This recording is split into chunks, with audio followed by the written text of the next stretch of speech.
Bienvenue sur Mystère et Savoir, la chaîne qui vous plonge au cœur des secrets les plus enfouis de l'humanité. Aujourd'hui, préparez-vous à une révélation qui va bouleverser tout ce que vous pensiez savoir sur les vampires et les loups-garous.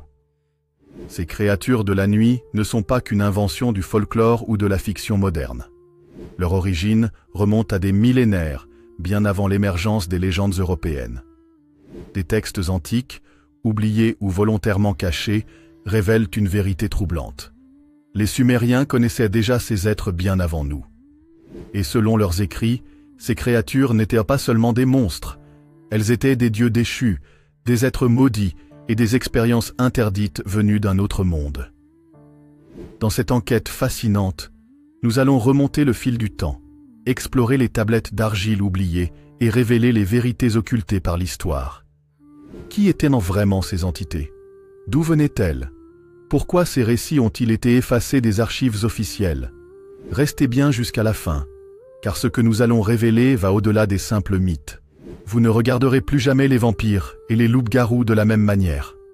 Alors, si vous aimez les mystères, les légendes cachées et les secrets interdits, abonnez-vous dès maintenant et activez la cloche pour ne rien manquer de nos prochaines révélations.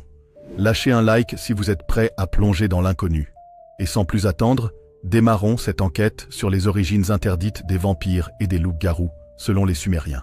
Les Sumériens, cette civilisation énigmatique qui a fleuri il y a plus de 6000 ans en Mésopotamie, nous ont laissé un héritage immense sous forme de tablettes d'argile. Leurs textes, gravés en écriture cunéiforme, contiennent les premières traces écrites de l'humanité. Parmi ces innombrables récits, certains, soigneusement dissimulés ou effacés par les prêtres et les scribes d'époques ultérieures, révèlent des histoires troublantes, celles des Uridimmu et des Ekimmu, des créatures qui pourraient bien être les ancêtres oubliés de nos vampires et loups-garous. Les archéologues ont retrouvé ces tablettes dans les ruines de Ninive et d'Ur, mais bien peu ont osé en parler ouvertement, car ce qu'elles contiennent remet en question la perception que nous avons des mythes modernes et révèle une vérité interdite, occultées par les âges. Ces créatures ne sont pas de simples figures légendaires. Elles seraient le résultat de malédictions divines et d'expériences interdites, opérées par des entités surnaturelles que les Sumériens vénéraient comme des dieux. Le terme Uridimmu signifie littéralement « homme-chien » ou « homme-loup » en sumérien. Dans les textes anciens, ces êtres étaient décrits comme des hybrides entre l'humain et le loup, des créatures maudites condamnées à errer entre deux mondes, celui des mortels et celui des esprits. Les Sumériens croyaient que ces entités étaient autrefois des guerriers ou des chasseurs qui avaient osé défier les dieux. En punition, ils furent transformés en bêtes mi-hommes, mi-loups, condamnés à une existence éternelle de violence et de solitude. Ces Uridimmu n'étaient mais pas que des monstres sanguinaires. Certains textes leur prêtent une intelligence surnaturelle et la capacité de commander aux animaux sauvages. Des traces de rituels anciens ont également été retrouvées, suggérant que certains Sumériens cherchaient à communiquer ou à s'allier avec ces créatures en échange de pouvoir et de protection. Mais ces alliances n'étaient jamais sans conséquences. L'Ekimmu, quant à lui, était bien plus qu'un simple esprit errant. Décrit comme une entité spectrale avide de sang et d'énergie vitale, il hantait les vivants, se nourrissant de leur essence. Contrairement aux fantômes classiques, l'Ekimmu pouvait posséder les corps des mortels ou les vider de leur énergie en un simple contact. Les tablettes racontent l'histoire de nobles et de rois tombés sous leur emprise, leur chair devenant froide, leur regard vide, tandis que leur appétit pour le sang augmentait de jour en jour. Les Sumériens redoutaient ces créatures au point de pratiquer des rituels d'exorcisme complexes pour les éloigner, mais certains cultes obscurs tentaient de les invoquer et de leur offrir des sacrifices en échange de pouvoir. Selon certaines théories, ces créatures n'étaient pas de simples esprits vengeurs ou âmes damnées. Elles pourraient être les résultats d'expériences interdites menées par les Anunnaki, les divinités majeures du panthéon sumérien. Ces êtres, venus des cieux, auraient tenté d'hybrider les humains avec d'autres créatures, créant ainsi les premières générations d'êtres maudits.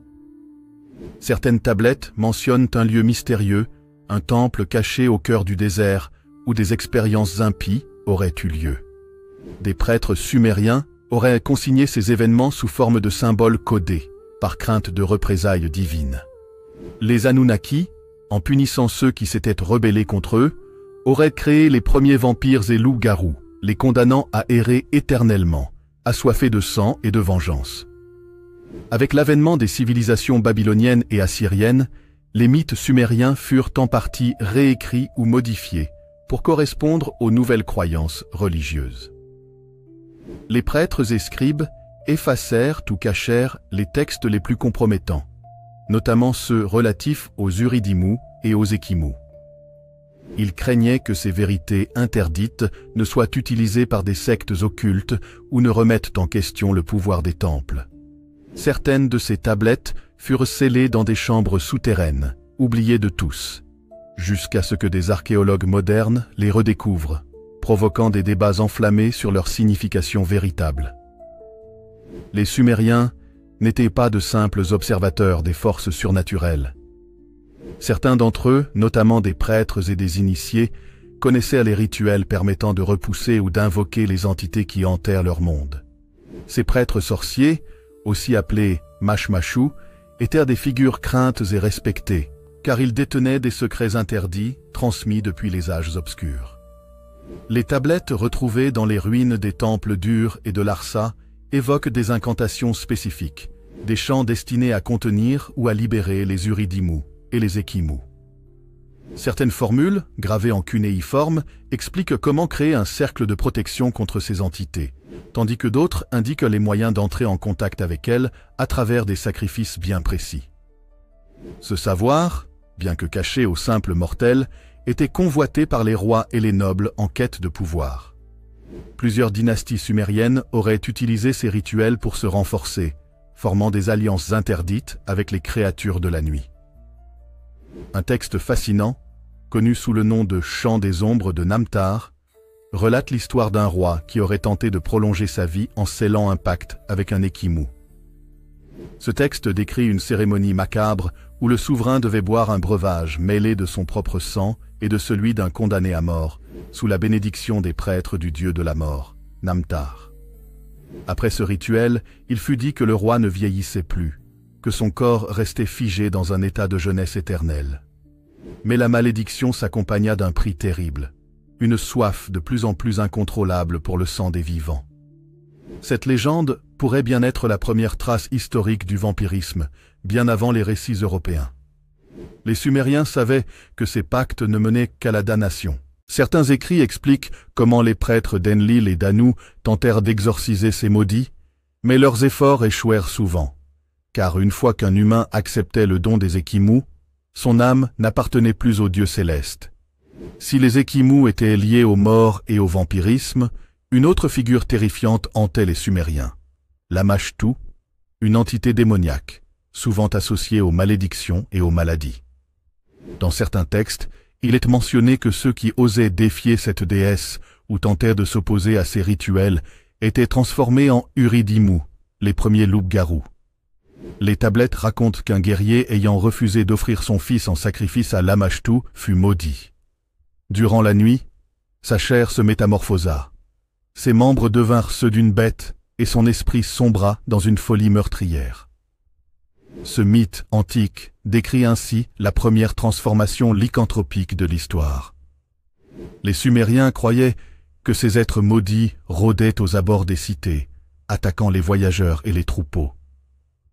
Pour se protéger, les prêtres confectionnaient des amulettes gravées de symboles sacrés et récitaient des prières à Utu, le dieu du soleil, seule force capable de purger la corruption des Uridimmu. Certaines régions de Mésopotamie étaient considérées comme trop dangereuses pour être explorées. Des sanctuaires en ruine, abandonnés depuis des siècles, étaient évités par la population, car on disait que ces lieux étaient des points de passage entre le monde des vivants et celui des damnés. Les fouilles archéologiques ont permis de découvrir des temples détruits où des inscriptions mettent en garde contre l'ouverture de certaines portes. Il est notamment question d'un « passage de cour », un tunnel caché sous l'un des anciens temples d'Eridu, qui aurait servi à pratiquer des rituels interdits visant à invoquer les Uridimmu et les Ekimmu. Certains textes affirment que ces entités ont été enfermées à jamais sous ces temples, et que tout mortel, cherchant à réveiller ses esprits, serait lui-même condamné à une existence éternelle d'errance et de souffrance. Malgré les efforts pour effacer ces connaissances, certaines lignées de prêtres auraient secrètement conservé ces enseignements. On retrouve des traces de ces savoirs interdits dans des écrits babyloniens et akkadiens plus récents, prouvant que la peur de ces créatures ne s'est jamais éteinte.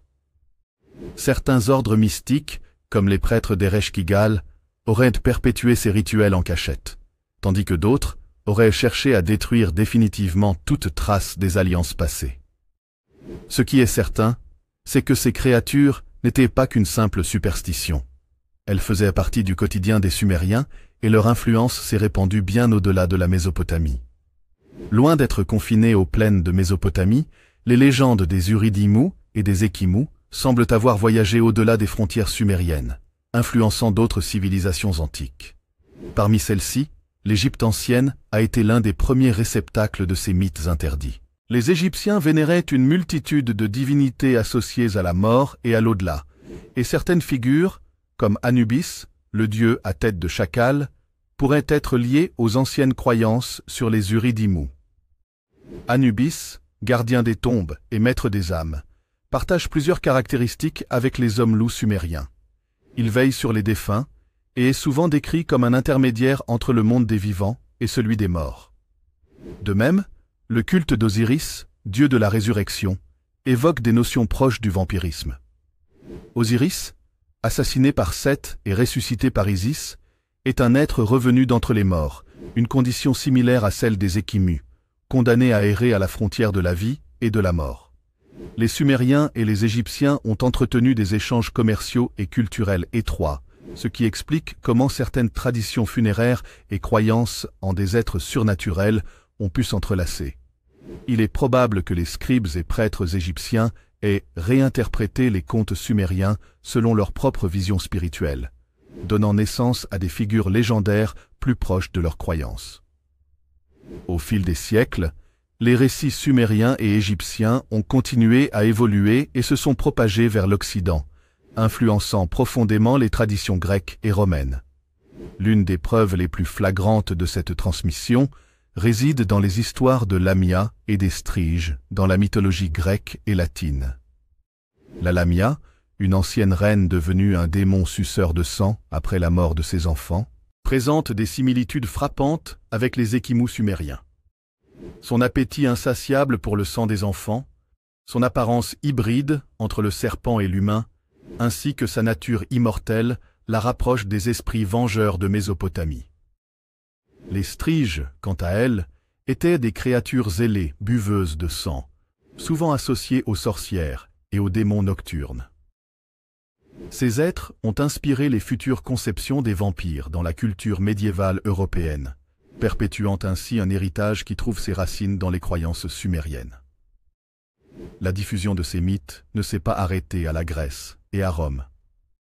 Avec les conquêtes romaines et les migrations de peuples, ces légendes ont traversé les âges et les continents, influençant les traditions païennes germaniques, celtiques et slaves. Le Moyen Âge fut une période de transformation profonde des croyances anciennes, marquée par la montée du christianisme et la répression des anciennes traditions païennes. Cependant, certaines sociétés secrètes et groupes ésotériques ont conservé et adapté ces connaissances interdites, les intégrant dans des pratiques occultes. Les récits de loups-garous et de vampires se multiplièrent à cette époque, souvent associés aux hérétiques et aux sorciers. En Europe centrale et orientale, on trouve des récits détaillant l'existence de Strigoa en Roumanie ou de Vrikolakas en Grèce, qui possèdent des caractéristiques identiques aux Ekimmu sumériens. L'Église, voyant dans ces créatures une menace pour la foi, organisa de nombreuses chasses aux sorcières et procès en hérésie. Mais selon certaines sources occultes, des groupes de moines et d'érudits auraient secrètement préservé ces savoirs, cherchant à comprendre la véritable origine de ces êtres et à en tirer un pouvoir interdit. Une partie des textes sumériens et babyloniens évoquant ces créatures fut détruite ou perdue au fil des siècles. Cependant, certains fragments furent redécouverts lors de fouilles archéologiques modernes, permettant de mieux comprendre comment ces mythes ont survécu à l'épreuve du temps. Des chercheurs ont découvert des textes en akkadien et en araméen, contenant des formules de protection contre les Ekimmu et les Uridimu, ainsi que des descriptions précises de rituels similaires à ceux pratiqués en Europe médiévale pour éloigner les vampires. Certains grimoires du Moyen-Âge, comme le Malleus Maleficarum, évoquent également des pratiques qui rappellent étrangement les anciennes traditions sumériennes. Aujourd'hui encore, certaines sociétés secrètes se disent les héritières des connaissances occultes sumériennes. On retrouve des références aux rituels des prêtres Mashmashu dans des documents liés à des groupes ésotériques modernes, tels que certains ordres occultes et cercles d'alchimistes. Les légendes des vampires et des loups-garous ne sont pas de simples histoires pour effrayer les enfants. Elles pourraient être les vestiges d'une vérité bien plus ancienne que des civilisations antiques ont tenté de cacher.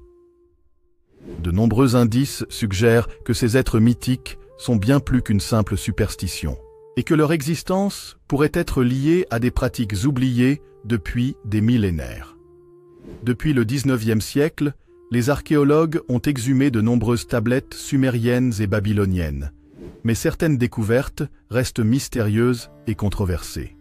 Parmi elles, certaines inscriptions semblent décrire des êtres hybrides, ni totalement humains, ni entièrement divins.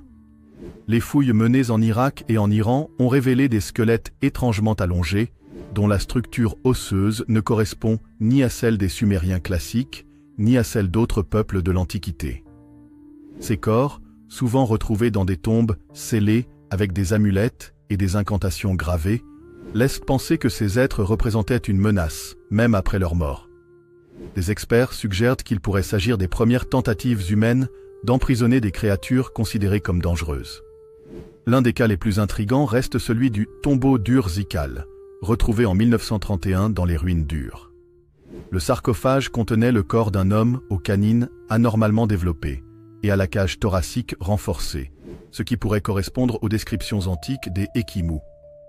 À l'ère moderne, la science s'est intéressée aux mutations génétiques qui pourraient expliquer l'origine des mythes des vampires et des loups-garous. Certaines affections, comme la porphyrie, une maladie du sang, provoquent une sensibilité extrême à la lumière et une pigmentation foncée des dents, ce qui a pu alimenter les légendes vampiriques. Cependant, des dossiers plus troublants existent. En 1973, une équipe de chercheurs soviétiques prétend avoir découvert un gène anormal chez un groupe isolé d'individus vivant dans les montagnes du Caucase. Ce gène, surnommé « code de la bête », serait une variation inconnue de l'ADN humain et se transmettrait uniquement par certaines lignées familiales anciennes. Des documents déclassifiés de la guerre froide révèlent que certaines puissances auraient tenté de réveiller ce potentiel latent, menant à des expérimentations interdites sur des sujets humains. Certains témoignages parlent d'individus développant une force accrue et des réflexes surhumains après des injections de sérum inspirés des textes sumériens. Des récits de créatures nocturnes ont perduré jusqu'à aujourd'hui. Dans certaines régions reculées, des habitants rapportent encore des attaques inexpliquées sur du bétail, avec des traces de morsures impossibles à attribuer à des prédateurs connus. En 2003, une expédition au Kurdistan irakien menée par des anthropologues a recueilli des témoignages de villageois affirmant que des hommes-ombres rôdaient dans les montagnes, exactement comme les descriptions sumériennes des Ekimmu. Ces entités seraient visibles uniquement au crépuscule et s'enfuiraient à la moindre lumière directe. D'autres témoignages proviennent de soldats ayant servi en Irak et en Afghanistan, affirmant avoir aperçu des créatures humanoïdes se déplaçant avec une vitesse anormale dans des zones désertiques, parfois même dans des ruines antiques. Aujourd'hui, certaines organisations occultes prétendent toujours posséder les connaissances interdites des prêtres Mashmashu. Des rumeurs évoquent des tentatives modernes de réaliser les anciens rituels sumériens pour invoquer ou réveiller ces entités. L'Ordre du Dragon Rouge, une organisation ésotérique opérant en Europe de l'Est, aurait tenté en 2018 d'exécuter une cérémonie basée sur les tablettes retrouvées en Mésopotamie. Selon des sources anonymes, l'expérience aurait mal tourné, provoquant des phénomènes inexpliqués et la disparition d'un des participants. D'autres indices pointent vers les services secrets de plusieurs nations qui auraient mené des recherches sur les pouvoirs surnaturels hérités des mythes sumériens. Il existe notamment des documents classifiés affirmant que certaines lignées de familles aristocratiques posséderaient encore des traces du sang des Ekimmu, expliquant leur influence politique et leur longévité exceptionnelle. Les mythes sumériens ne sont peut-être pas de simples légendes. Entre découvertes archéologiques, mutations génétiques, témoignages modernes et recherches occultes, il semble évident que quelque chose continue de hanter l'humanité depuis des millénaires. Le savoir perdu des anciens prêtres pourrait-il être retrouvé? Si certaines sociétés tentent encore de réveiller ces entités, qu'en est-il des répercussions sur notre monde moderne? Depuis des décennies, certains chercheurs avancent l'idée que les légendes sumériennes des Uridimmu et des Ekimmu pourraient dissimuler un secret encore plus grand, l'influence d'une civilisation extraterrestre sur les premières sociétés humaines. Les textes sumériens évoquent l'existence des Anunnaki, des êtres venus des étoiles qui auraient enseigné aux humains des savoirs interdits.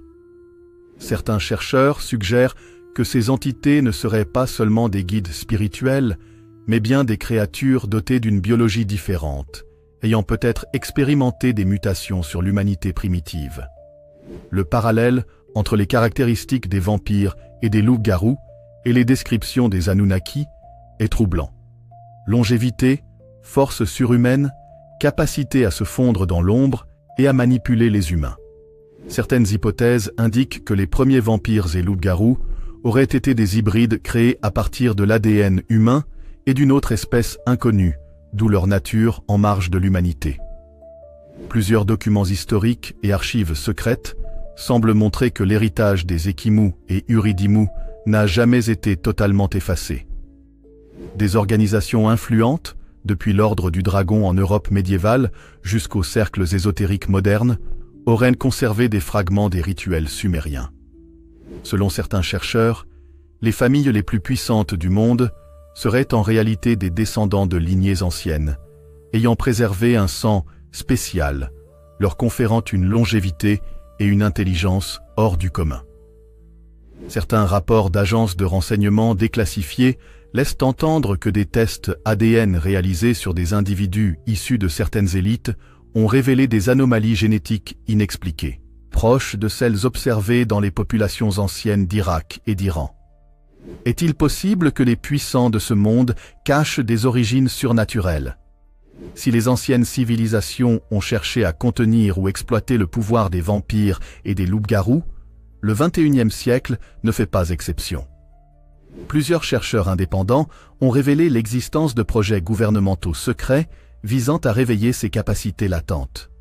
Un exemple frappant est celui du projet Noctis, une expérience menée en Sibérie entre 1950 et 1970, censée étudier les mutations génétiques liées aux anciens mythes de transformation humaine.